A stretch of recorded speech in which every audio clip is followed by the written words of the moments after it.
Hello! Welcome to Bad at Board Games.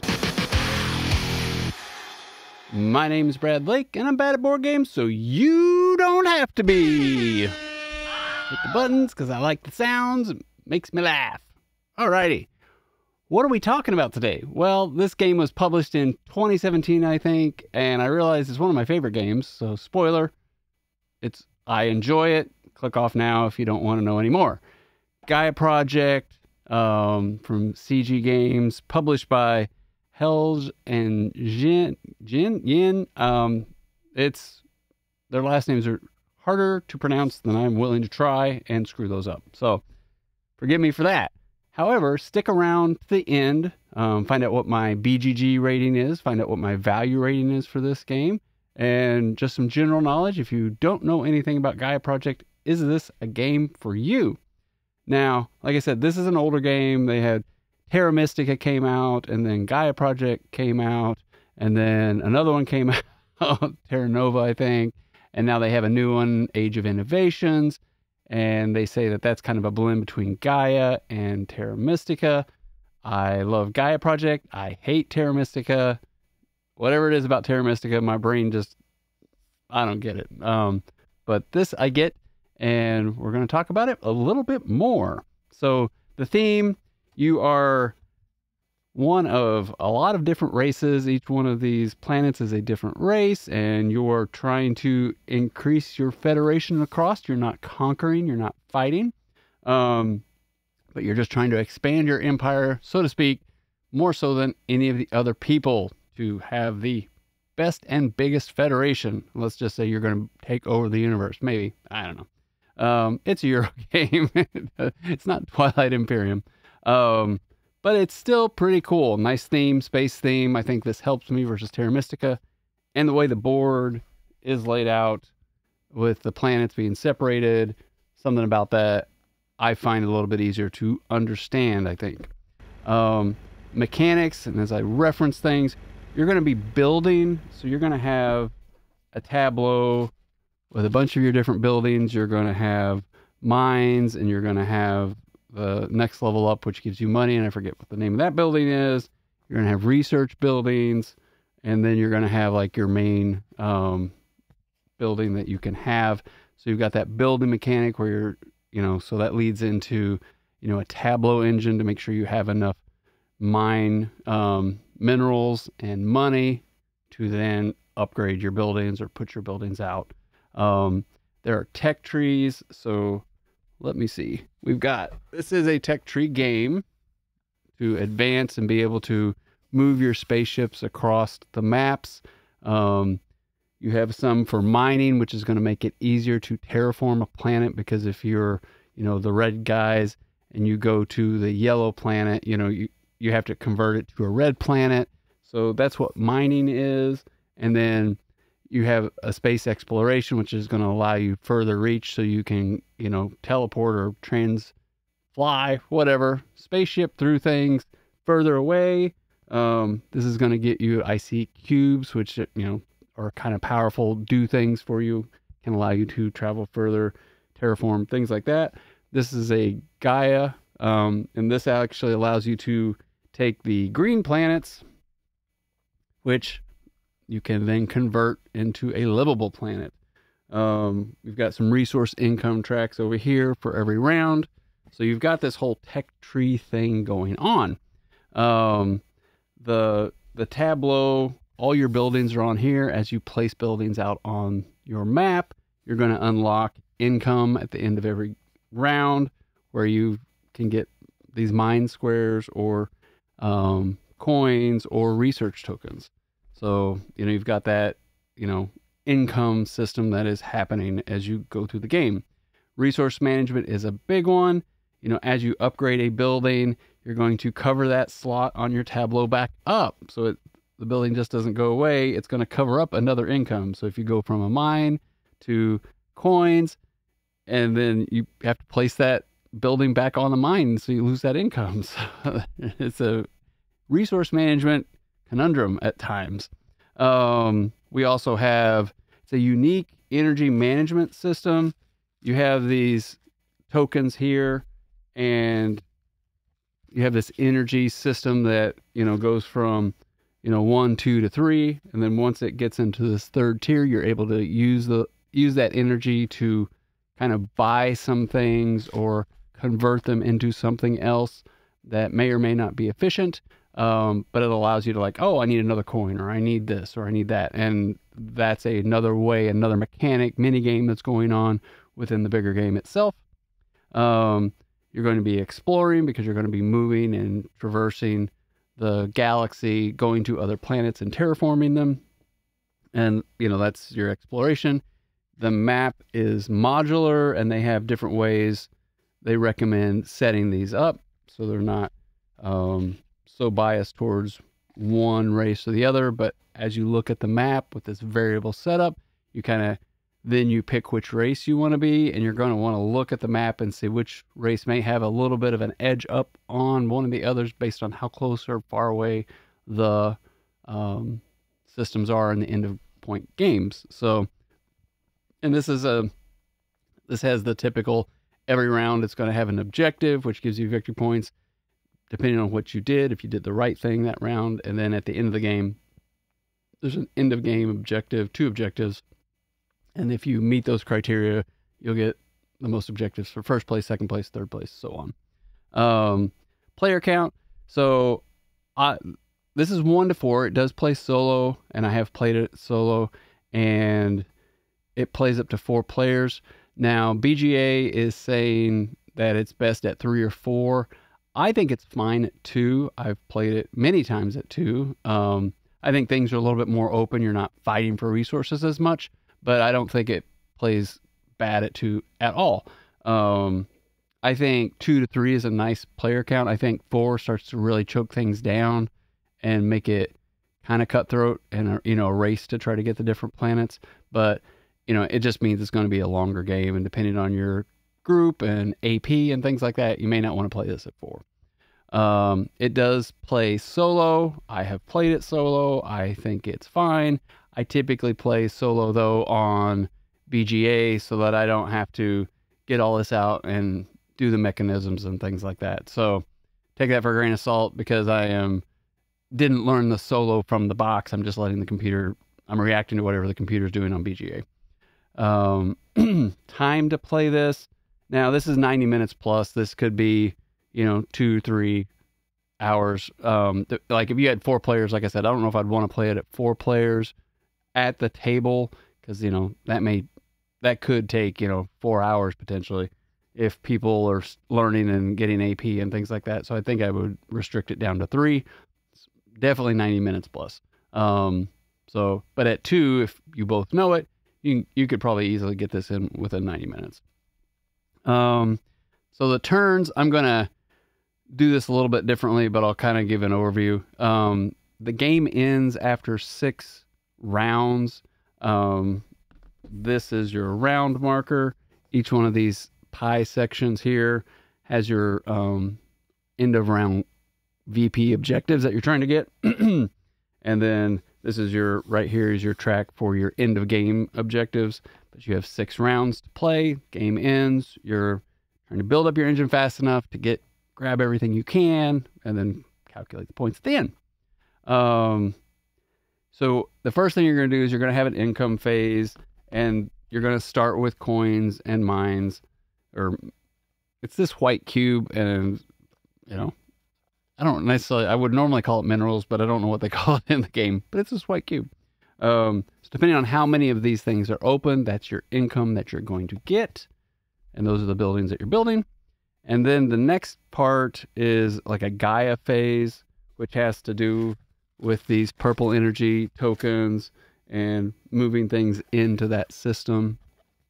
And then basically the meat of the game is the action phase. You get 1 action on your turn, but there's 10-ish things that you can do. Now, so that I don't quite get this wrong, I'm going to read this, but instead of you having to look at me reading this, I'm going to put a screen over this and kind of like swipe through, you know, with text and words and everything, so you don't get too bored with me doing this. First thing, one of the first actions you can do is build a mine, and that is terraforming a planet, and you need to be able to have enough of the white cubes that allow you to transform it to the color planet you are. You know, there's adjacent colors to your planet, which are nice, and it's easier to terraform those. You want to try to get close to those first, and then there would be like the most expensive, so to speak, would be the opposite end of the color spectrum from where you're at. And then the next one is you can start a Gaia project, and you cannot build directly onto transdim planets. You must first have transformed them into a Gaia planet using your Gaia projects. So that's something that you can do, and you'll have to have a ship to be able to do that. And then the third action is upgrading existing structures. So if you have a mine, and you could upgrade that to a trading post, or if you have a trading post, you could upgrade that to a research academy. And then from there, you can upgrade them to like a research academy can go one step further. And then the trade station can go to a planetary institute. So a research lab goes to an academy. So as I've messed that up, those are the things you can do there. And then you can form a federation. So forming a federation is trying to have enough what they call energy. Each building that you build, it has energy points, or power points. And you need to have 7 power points that you string together on the different planets. And then you need to have enough of the little purple energy discs to then put satellites in between those planets so you can string them together. So it looks like a federation. Magic number there is 7. So that's another action. And then you can also do a research. One of the tech tracks that I showed you before, you're going to need to have research tokens for that. And so every time you have, I believe it's 3 or 4, let's look, 4. You need 4 knowledge, which are the blue knowledge tokens, to then be able to move up on one of the research tracks, and that chains a few other things. And then you can take power and QIC actions. And those are, the QICs are just cubes that allow you to do some more powerful things. The power is the purple cubes that kind of spin around and allow you to buy and do other things. And then we've got special actions. So each round you're going to be able to pick, one of 4 different special actions that are available, and you'll be able to take that action on your turn. And as you unlock a bigger building, there may be a special action on your tableau that then you can activate on your turn. And then, this isn't really an action, but it kind of is, I guess, that you can pass. Once you're done, you're just going to pass, and then you're done for that entire round. Somebody else may continue to play until they're out of all the resources, out of all their tokens, or just, they don't want to spend any more money or do anything until the next phase, because you may get bonus points for upgrading buildings in the next round, things like that. But once you pass, then you're going to be able to get a round booster card that is available. And then finally, there's free actions. You can take your purple power tokens and use those to convert them to something else, or you can use those to then buy something. But if you buy it, then it's an action. But if you're just using it to convert, it's a free action. So it's a little weird there. And then this one I don't necessarily consider an action, but they do in the book. Once you place a building down, you're going to have a passive action charge. So, and this is where you want to do this with other players. You want to build near each other, because like you send power out into the surrounding areas, and then players near you can then lose some victory points to then get a couple power rotated around their carousel that they have. And the first time you play this, you're going to think, oh, that's a horrible thing. I don't want to give that to anybody. But you want to build next to each other, so you are both allowing each other to then rotate your power so that you can get a special action later. When you try to segregate and play this game completely isolated, it really stalls your engine. So, and then finally, the cleanup phase. And now back to me. Let's see, where are we at?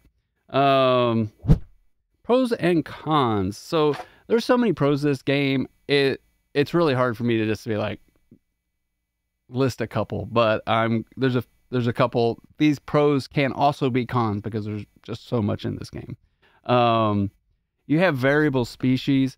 This game is, I feel like this is one of the infinitely replayable games because you have 1, 2, 3, 4, 5, 6, 7 species in this game in the base box. And I believe there are more. Like, I think typically there's like 2 per colored planet, and you've got so much replayability in this game. And then the map variability, your map's never staying the same. Now, I guess some tournaments, have like this is a fixed map maybe, but the maps vary, and then you're kind of supposed to be looking at the map, in my opinion, and then picking a species that kind of like is going to help you win based on what the map is.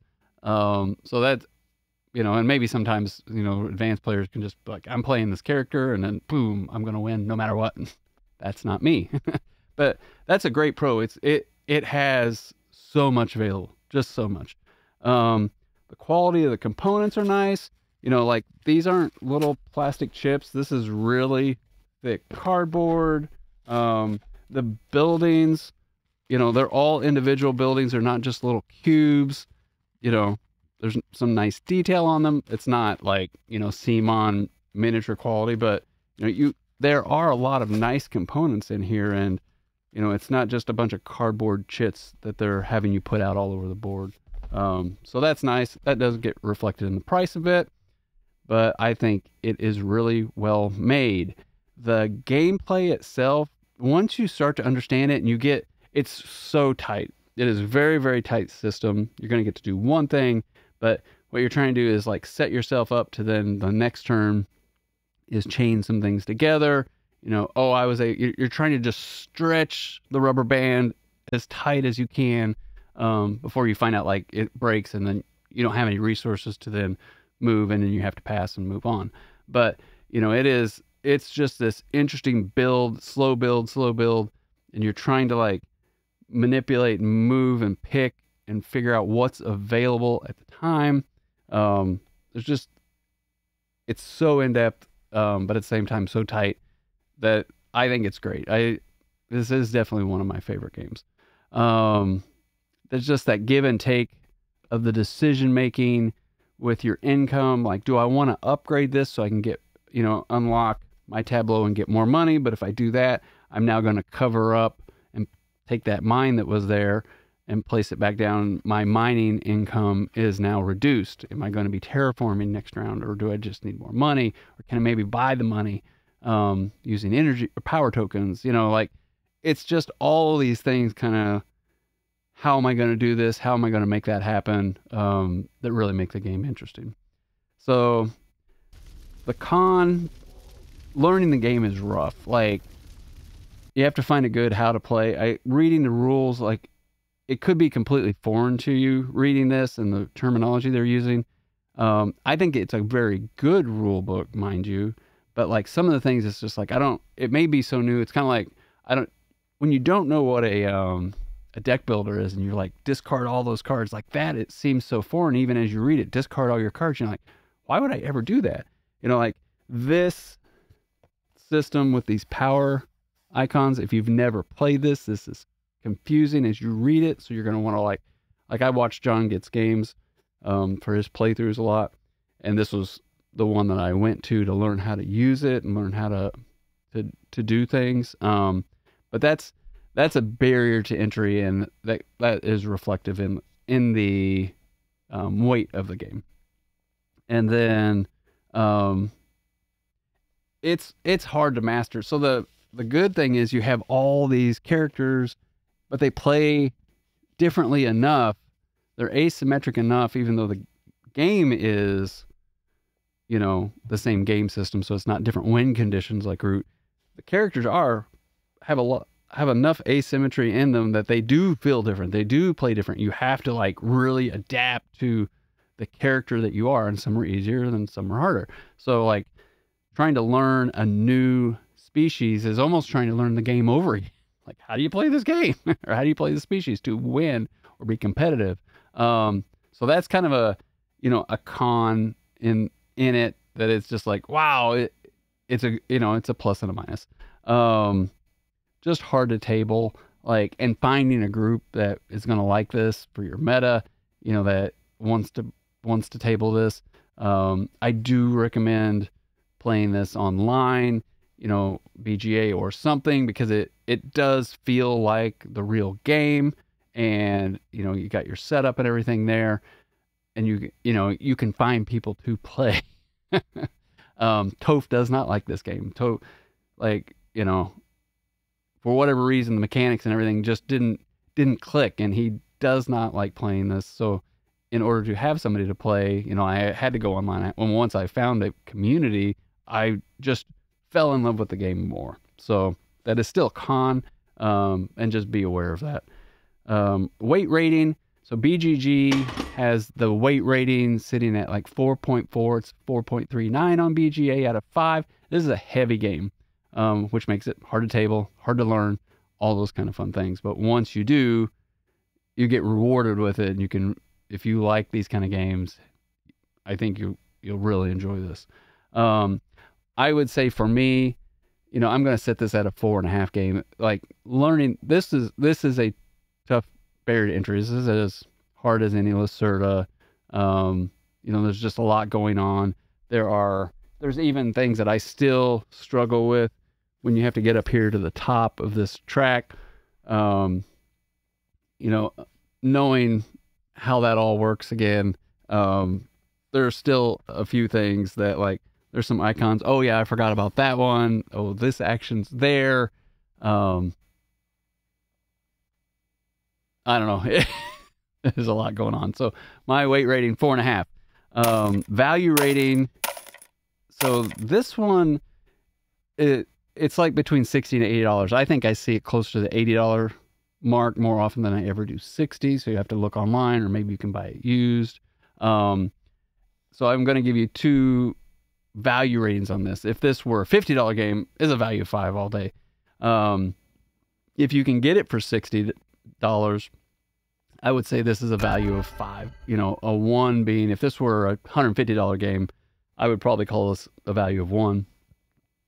Maybe, because I still really like it, but it's not a good value. You got good components, but I don't think they're Eagle Griffin quality components with some of the Lacerdas. Like, those kind of, I think those aren't the greatest value, but at least you feel like you're getting a $150 game. But so that would be a 1. If this were $50, I would say it's a 5 all day. If it's 60, I would still say it's a 5, like a 5 out of 5 value rating for what you're getting if you like a heavy game and can get it tabled. At the $80 range, I kind of have to, like, put it back to a 4 out of 5 value rating. $80, you're going to want to get it tabled. You want to get it played enough to make it worth your while. And yeah, so I think the experience, once you get into it, I hope you would enjoy. But at the same time, it's not a cheap game, not the most expensive game, sitting somewhere in the middle, but for how good of a game it is, definitely bumps it up. My BGG rating. So online BGA, you have 26,000 people have rated this game. This is I believe it's in the top 50. I don't know if it's in the 40s, or right there around 50. But, 26,000 people have rated that, which is huge. So even more people have purchased the game, right? They're saying it's an 8.4 out of 10. Now, for me, I think this is a 9 out of 10. I think this is a great game. It's been in my top 10. It's in my top 20 of all time now. I played it so much I got burnt out on it. Now, granted, that was after 30 or 40 plays. I think I'm around 50 plays of this lifetime. And that's been most of it's been in the last year, maybe a year and a half. So I took a little break. Now I'm playing it again, but I'm just kind of casually playing it, maybe once a month or once every couple weeks or something. But I do enjoy the game. So for me, it's a 9 out of 10. If somebody wants to play this game, I am down. So What do you think? I mean, this isn't a newer game. This is an Age of Innovation. I'm hoping that my friend does have it. You know, the learning curve to these games is high. It won't be as high because I kind of understand the mechanism that they're using, you know, and it's to be interesting to see what changes they make. But, you know, I realized I hadn't actually done a review on this. So comment down below. Let me know what you think. Is this of any interest to you? Is it too hard? Is it too clunky? Is it too hard to table? Don't like the space theme. You like Terra Mystica versus this one. There's always that, which one do you like better? And then I know some people have played both and then they like Age of Innovation better. So which camp do you fall in? I would really like to know, and I'm hoping to table or play Age of Innovation within the next 4 months, let's say. Maybe I could play it enough to give you a review. We'll see how it works. So, just remember, no matter how you play, whether it's solo, with family, or friends, enjoy whatever you are bringing to the table. Have a great night.